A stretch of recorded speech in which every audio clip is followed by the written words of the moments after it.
Voice, आज की आवाज।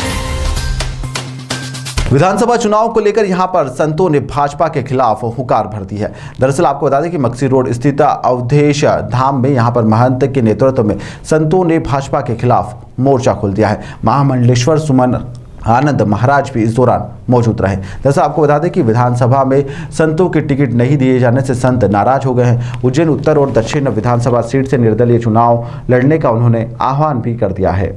जैसे जैसे विधानसभा चुनाव में नामांकन दाखिल करने की तारीफ अंतिम नजर आ रही है, वैसे वैसे दावेदार और दावेदारी करने वाले अपनी पूरी ताकत लगा रहे हैं। जहां पर कांग्रेस ने प्रदेश में अपने 4 टिकट बदल दिए हैं, वहीं पर अब भाजपा से भी यहां पर टिकट बदलाव को लेकर संतों ने हुंकार भर दी है। बुधवार को यहां पर मक्सी रोड स्थित अवधेश धाम आश्रम में यहां पर महंत अवधेशपुरी महाराज के नेतृत्व में संतों ने भाजपा के खिलाफ हल्ला बोला। संतों का आरोप है कि भारतीय जनता पार्टी हिंदू धर्म की हितैषी पार्टी बनती है, परंतु पूरे मध्य प्रदेश में किसी भी सीट पर एक भी संत को चुनाव नहीं लड़ने दिया गया।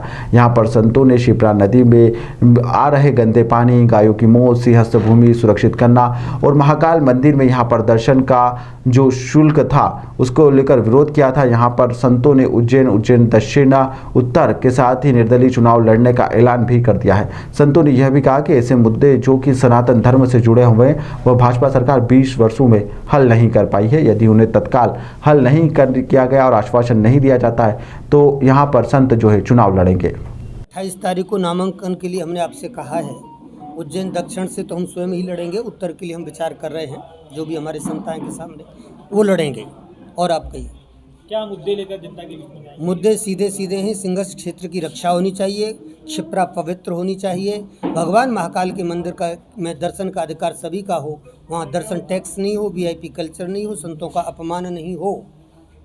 ध्यान दीजिएगा, इस उज्जैन की धरती पर गौमाता बहुत परेशान है, ये हमारी पीड़ा का विषय है। किसानों के लिए विशेष करके हम देखते हैं किसानों को भी परेशान करते हैं, समय पर यूरिया नहीं देते हैं, उन पर अवैध रूप से प्रकरण बना देते हैं लाइट के, ये वो करके किसान भी आज बहुत परेशान चल रहा है। विद्यार्थियों के लिए स्पेशली संस्कृत के साथ जो खिलवाड़ हो रहा है उससे हम बहुत आहत हैं। मध्य प्रदेश की धरती पर अगर हमारे विद्यार्थी वेद नहीं पढ़ेंगे तो आखिर कैसे बात बनेगी। संस्कृत विषय खत्म कर दिया गया एक प्रकार से, तो ये एक बहुत बड़ा चिंता का विषय है।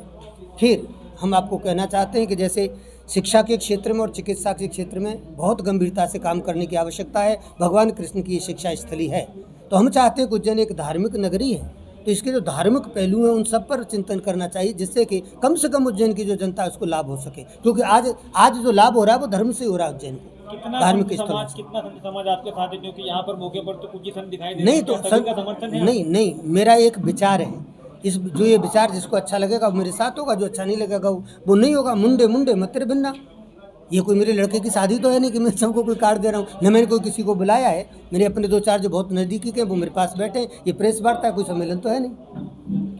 ये निश्चित माना जा रहा है कि आप निर्दलीय चुनाव लड़ेंगे और फॉर्म भरेंगे। हाँ। बाद में अगर भाजपा से कुछ इस तरह का ऑफर आता है या कुछ और आपको नहीं, ऑफर नहीं, मैंने आपको लिखित में चीज़ें दी हैं, ये मुद्दे दिए हैं।